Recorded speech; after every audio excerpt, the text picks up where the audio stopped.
Once again hello, నమస్తే, పాయిసాబులందరికీ సలాం వాలేకుం. గడిచిన 1.5 month నుంచి కొత్త గవర్నమెంట్ ఫామ్ అయింది. కొత్త గవర్నమెంట్ ఫామ్ అయినాక హార్డ్లీ ఒక్క వీడియో తీసినాం మనం. అయితే గడిచిన 1.5 మంత్లో ఎన్నో కొన్ని హ్యాపెనింగ్స్ అయినాయి మన హైదరాబాద్ రియల్ ఎస్టేట్కి సంబంధించి. దానికి సంబంధించి వీడియో కోసం కొందరు అడిగినారు ఎప్పుడెప్పుడు తీస్తామని. మనం కూడా కొంచెం లీజర్గానే తీద్దాం. మొత్తానికి వాళ్ళ బడ్జెట్ కూడా ప్రవేశపెట్టిండ్రు మన ఆర్థిక శాఖ మంత్రి కొత్త గవర్నమెంట్లో. అవి కూడా కన్సిడర్ చేస్తూ నాకు వస్తున్న ఫోన్ కాల్స్ని రెఫర్ చేస్తూ మార్కెట్లో మా ఫ్రెండ్స్, నా రియల్ ఎస్టేట్ ఫ్రెండ్స్ వాళ్ళతోనే డిస్కస్ చేసి ట్రాన్సాక్షన్స్ ఎట్లయితున్నాయి, మార్కెట్ ఎట్లుంది, మీడియా ఆర్టికల్స్ కన్సిడర్ చేసి నా పర్సనల్ వస్తున్న ఎంక్వైరీస్ని అన్ని కలగలిపి కొత్త వీడియోతోటి మళ్ళొకసారి వచ్చిన మీ ముందుకి. నా పేరు అభిమాన్, యథావిధిగా డైరెక్టర్ మా శ్రీమతి లేడీ రాజమౌళి గాయత్రితో let's start the session. Over to Gayatri. Hello everyone, అందరు బాగున్నారని ఆశిస్తున్నాం. నేను ఈయన. So into the questions.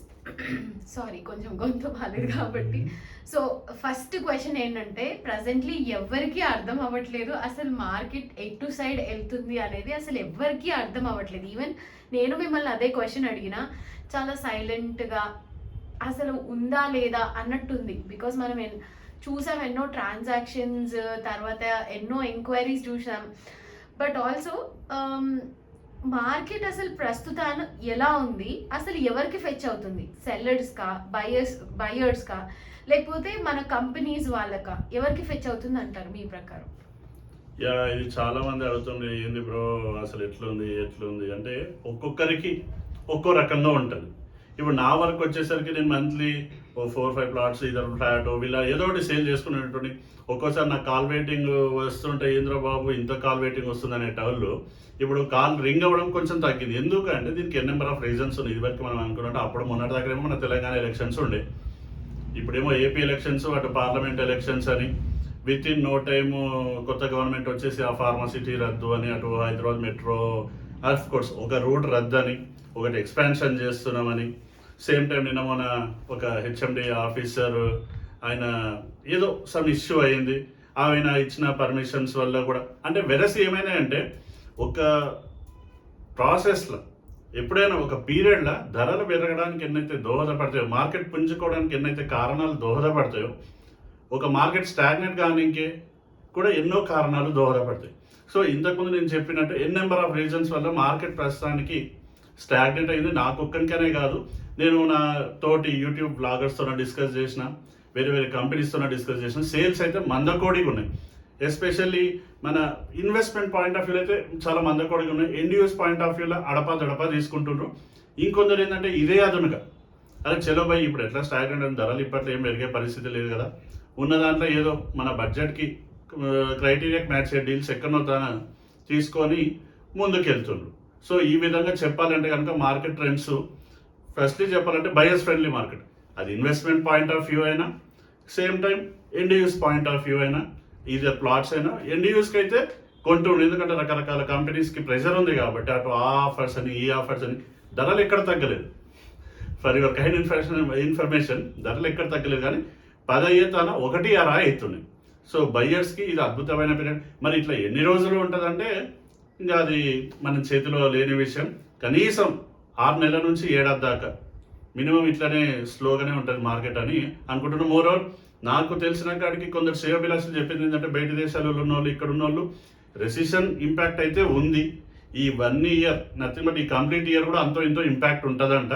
Of course recession వరకు కనుక మీ ఫీడ్బ్యాక్ ఏమైనా ఉంటే ఈ కింద కమెంట్స్లో కూడా చెప్పొచ్చు. మీరు ఏ కంట్రీలో ఉన్నా, లేదు హైదరాబాద్, బెంగళూరులో ఉన్నా, రెసిషన్ ఇంపాక్ట్ ఎంతవరకు అనేది మీ ఫీడ్బ్యాక్ మాత్రం కామెంట్స్లో చెప్పండి. నెక్స్ట్ క్వశ్చన్ టు ఒక చిన్నది, మీరు మరి తెలుగులో చాలా డిఫరెంట్ వర్డ్స్ మాట్లాడుతున్నారు. మందకోడి ఈవెన్ నాకు అర్థం కాలే, బికాస్ కొంచెం అది అందరికి అర్థమయ్యేటట్టు మీరు చెప్తే బెటర్ ఏమో అనిపించింది, అందుకే జస్ట్ నోట్ డౌన్ చేసుకున్నా.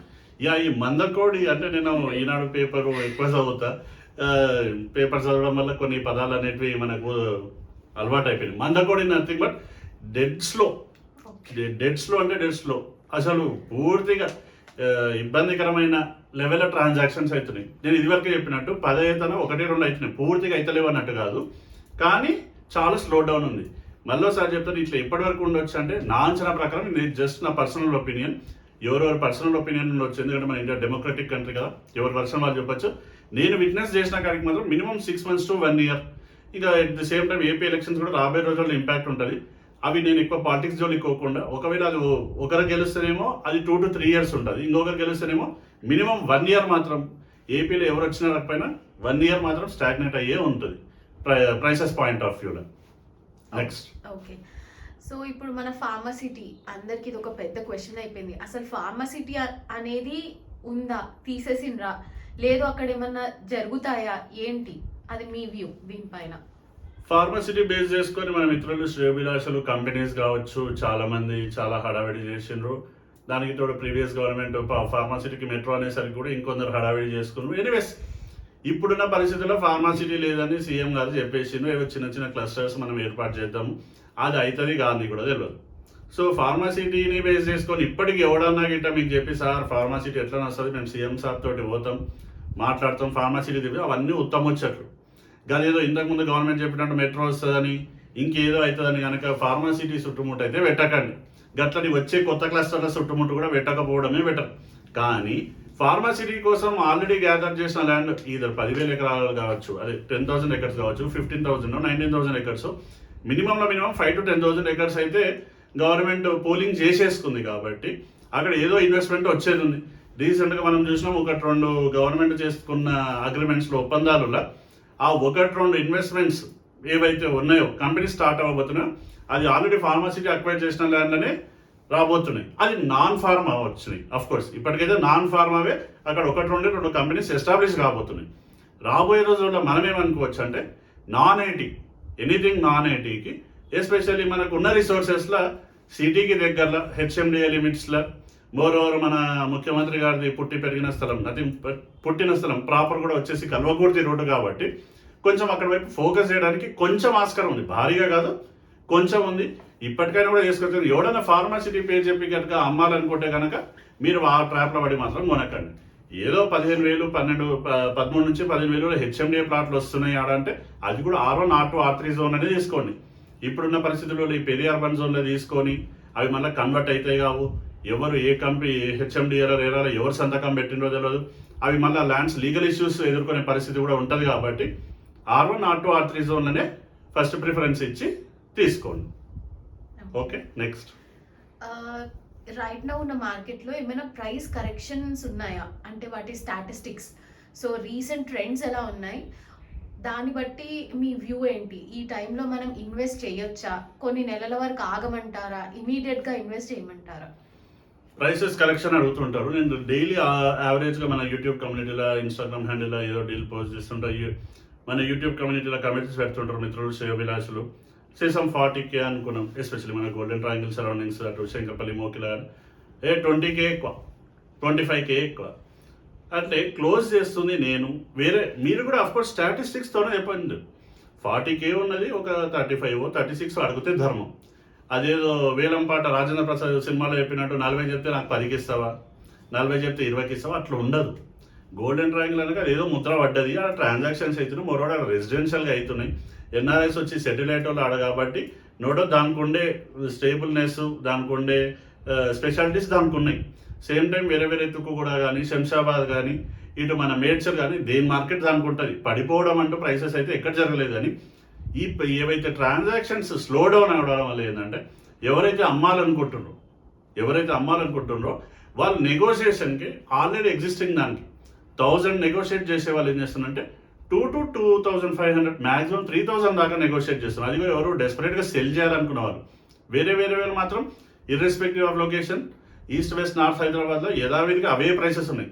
మన అదృష్టం ఏంటంటే ఇప్పుడున్న పరిస్థితుల్లో ధరలు పెరుగుతలేవు. సో ఇప్పటికైనా మన మిడిల్ క్లాస్ మిత్రులకి, మనలాంటి వాళ్ళందరికీ నేను కోరుకునేది ఏంటంటే దయచేసి ఇప్పుడన్నా ఆ షెల్ఫ్లుల్లా, బ్యాంకు లాకర్లుల్లా ఏడన్నా పెట్టుకుంటే, చిట్టీలు గిట్ట ఉంటే లేపుకొని ఎక్కడో తాను ఇన్వెస్ట్ చేసుకోండి. ఆ చిన్న ప్లాటో గీటో ఫ్లాటో, వాళ్ళు ఫ్లాట్ కొనేది ఉంటే ఫ్లాటే కొనుక్కోండి, ఇల్లు కొనేది ఉంటే ఇల్లు కొనండి, ప్లాట్ కొనేది ఉంటే ప్లాట్ కొనండి. ఏనవుతాను ఇక తగ్గుతాయి, ఇంకా తగ్గుతాయి అనుకోవడం అయితే నేనైతే అంత గొప్పగా తగ్గుతాయని అనుకోను. పెరగకపోవడం కూడా ఒక తగ్గడమే, అది కూడా ఒక సగం విజయమే అనుకోవచ్చు. రియల్ ఎస్టేట్ కరెక్షన్ అయ్యింది, ఎందుకంటే పరిగెత్తుతున్న ప్రైసెస్ అనేటివి ఏకదం బ్రేకులు పడ్డాయి. ఇంతకంటే తగ్గవు సరి కదా, పెరుగుతలేవు అని సంతోషించి ఎక్కడో తన మీ బడ్జెట్లో ఫిట్ అయ్యేటివి ఇన్వెస్ట్ చేసుకోండి. ప్రిఫరబుల్లీ ఫస్ట్ ప్రిఫరెన్స్ హెచ్ఎండిఏ, అందులో ఇన్వెస్ట్ చేసుకునే లోన్స్ వచ్చేటివి 15 నుంచి 20,000, 30 నుంచి 40,000, అది ఎవరెవరి వ్యక్తిగతం. మీ బడ్జెట్ కన్స్టెంట్స్కి తగ్గట్టు ఇన్వెస్ట్ చేసుకోవడం బెటర్. కంక్లూడ్ చేయాలంటే బయర్స్కి ఇది అద్భుతమైన మార్కెట్. కొందరు అంటారు చెప్తూనే ఉంటారు ఎప్పుడు బయర్స్ అంటే గడిచిన ఏడాదిన్నర నుంచి నెక్స్ట్ వచ్చే 6 నెలలు ఏడాది దాకా మాత్రం బయర్స్ ఫ్రెండ్లీ మార్కెట్. మీరు ఏకీభవించకపోయినా అఫ్కోర్స్ మీ ఫీడ్బ్యాక్, ఒకవేళ బయర్స్ ఫ్రెండ్లీ మార్కెట్ కాదంటే మీరు కూడా జస్టిఫై చేయండి, మీ యొక్క ఫీడ్బ్యాక్ కమెంట్స్లో పెట్టొచ్చు. సో బయర్స్ దయచేసి మీకున్న సేవింగ్స్లో ఏదో ప్లాన్ చేసుకొని చిన్న ఇన్వెస్ట్మెంట్ చేసుకోండి. Next question. ఇది మన లాస్ట్ క్వశ్చన్. బికాజ్ మనం ఎక్కువ బ్లఫ్ చేయకుండా, మనకి చాలా కొంచెం లెంతీ వీడియోస్ ఉంటాయి, బట్ మనం ఇద్దరం కలిసి డిస్కస్ చేసి రాసుకున్నప్పుడు మనం ఏం డిసైడ్ అయినామంటే వీఆర్ నాట్ బ్లఫింగ్ ఎనీవన్, మనం బ్లఫ్ చేయాలనుకోవట్లేదు. సో క్రిస్ప్గా మాట్లాడదామని ఈసారి మార్కెట్ ట్రెండ్స్ ప్రకారం మనం చిన్న వీడియో తీస్తున్నాం, as you are also aware of it. So last question మనది ఏంటంటే, కోహెడా ఫ్రూట్ మార్కెట్ అసలు మెటీరియల్ అవ్వడానికి ఎంత టైం పట్టొచ్చు, అసలు అవుతుందా? అది చాలా మంది అడుగుతున్నారు ఈ క్వశ్చన్ మనని.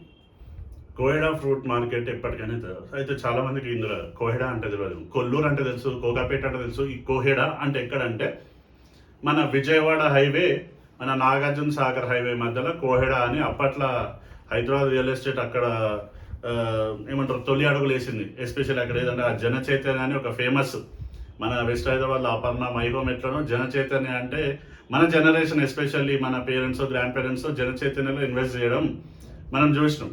కాబట్టి అక్కడ ఏమైంది అంటే లాట్ ఆఫ్ లిటిగేషన్స్, ఎక్కువ లిటిగేషన్స్ ఉన్న ల్యాండ్స్ ఉన్నాయి అక్కడ. హెచ్ఎండిఏ లేఅవుట్స్ అనేవి చాలా తక్కువ ఉన్నాయి. అయితే ఈ ఫ్రూట్ మార్కెట్ వరకు వచ్చేసి కోహెడా ఫ్రూట్ మార్కెట్ ఏదైతే ఉందో ప్రీవియస్ గవర్నమెంట్ కానీ ఎగ్జిస్టింగ్ గవర్నమెంట్ కానీ ఒక స్టాండ్ తీసుకుని అక్కడ కోహెడా ఫ్రూట్ మార్కెట్ ఎస్టాబ్లిష్ చేయడం కన్ఫర్మ్. అఫ్కోర్స్ నేను అక్కడ వెళ్ళిన 1-2 ప్లాట్లు కూడా ఇప్పుడెప్పుడో 12-13 వేలకు హెచ్ఎండిఏ ప్లాట్లు. ఇప్పటివరకు కోహెడా ఫ్రూట్ మార్కెట్లో అయితే పెద్ద ప్రోగ్రెస్ అయితే లేదు, కానీ రాబోయే రోజుల్లో అది 100-150 ఎకర్స్ అన్నారు, కానీ 150 ఎకర్స్ కంటే ఎక్కువనే, మినిమం 200-250 ఎకర్స్ దాకా అది ఎస్టాబ్లిష్ అయ్యేటందుకు ఆస్కారం ఉంది. సో ఫ్రూట్ మార్కెట్ బేస్ చేసుకొని వేరే బిజినెస్లు కూడా అక్కడ ఎస్టాబ్లిష్ కావడానికి, అంటే చిన్నవి మరీ హై స్కేల్ కాదు, చిన్నవి అక్కడ ఎస్టాబ్లిష్ అయ్యి any time down the line ఈ టర్మ్ రాబోయే 3-4 ఇయర్స్లో అదొక మంచి షేప్లోకి వచ్చి అక్కడ చుట్టుముట్టున్న వాళ్ళకి అంతో ఇంతో మరీ విపరీతమైన అప్రిషియేషన్ ఉంటుందని నేను అనుకోను, కానీ అంతో ఇంతో డీసెంట్ అప్రిషియేషన్ మాత్రం ఉండే ఆస్కారం ఉంది కోహెడా దగ్గర.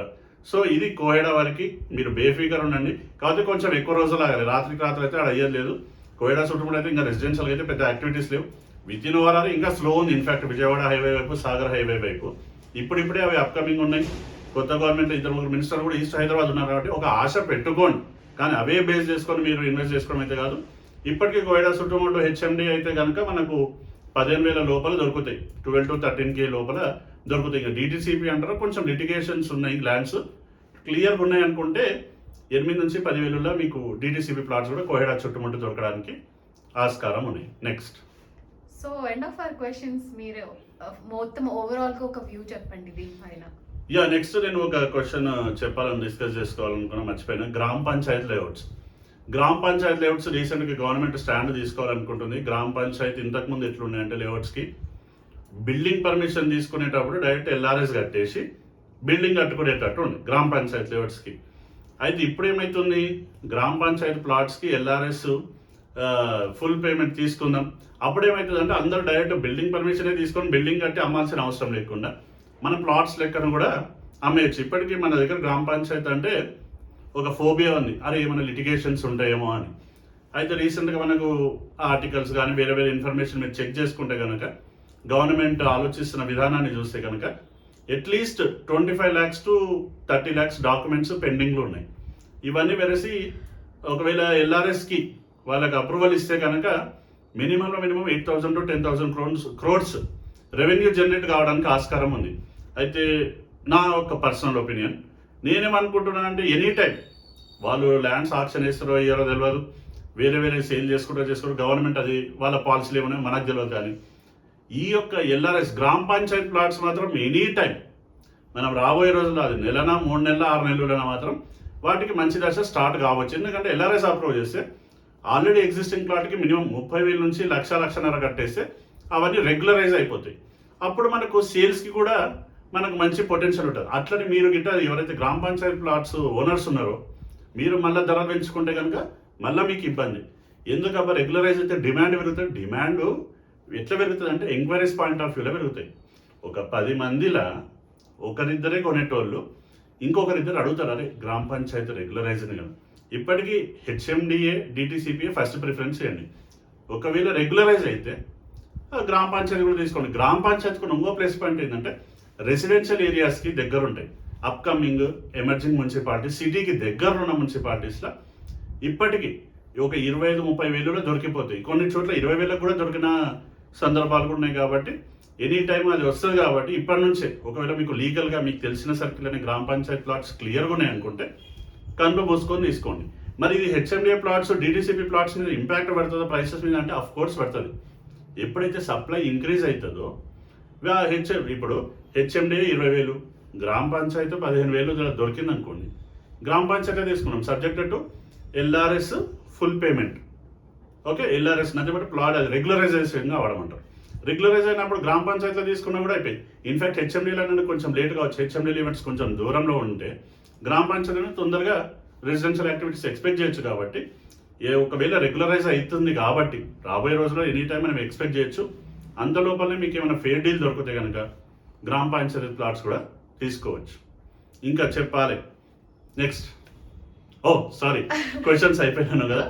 ఎనీవేస్ ఇప్పటి నుంచి కొంచెం వీడియోస్ కొంచెం షార్ట్గా చేద్దామని, మోర్ ఓవర్ సమ్మర్ కూడా వస్తుంది కాబట్టి మేము యథావిధిగా మీకు రిక్వెస్ట్ చేసేది ఏంటంటే మీ ఫ్యామిలీ ఫ్రెండ్స్ ఎటువంటి ప్రాపర్టీస్ సేల్కున్నా నాకు చెప్పండి.